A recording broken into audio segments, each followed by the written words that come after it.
Определенно, Казанский оперный театр имеет большую популярность, потому что сегодня увидеть его работу изнутри пришло большое количество людей. Первой точкой в нашей экскурсии стала балетный зал, и здесь нас попросили вести себя как можно тише, чтобы не отвлекать артистов от репетиции. Поэтому сейчас вы видите уникальные кадры. Я сама танцую, потому мне интересно посмотреть балет. Мне кажется, то, что тяжело танцевать на плантах, потому что там надо, чтобы была сильная стопа.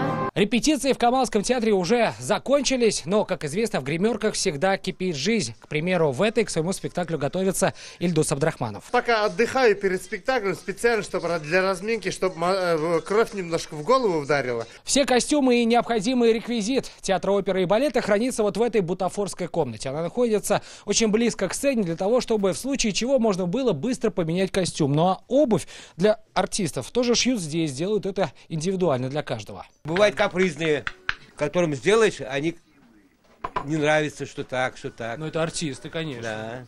Но это уже костюмерная Камаловского театра. И здесь мне дали возможность почувствовать себя самым настоящим султаном. Конечно же, масштабы этой костюмерной просто поражают. Она состоит из нескольких комнат, выглядит со стороны как такой некий лабиринт. Сколько здесь костюмов, точно никто сказать не может, но костюмеры утверждают, что больше 2000. И они всегда в чистоте, в порядке, чтобы перед каждым спектаклем они уже были готовы. Наверное, для кого-то может показаться удивительным, но в Камаловском театре на сцене место гораздо меньше, чем за сценой. Все это потому, что именно здесь находится весь необходимый реквизит и декорации для постановок. Это все, конечно же, занимает немало места.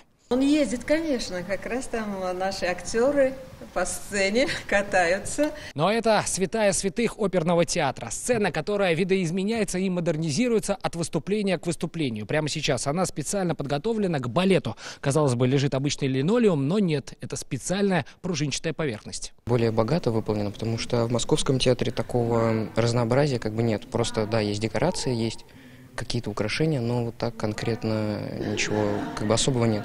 Вот, а здесь что-то необычное. Познакомиться с закулисьем театров можно будет до 29 марта. Сергей Хайдаров, Игорь Романов, ТНВ, Казань.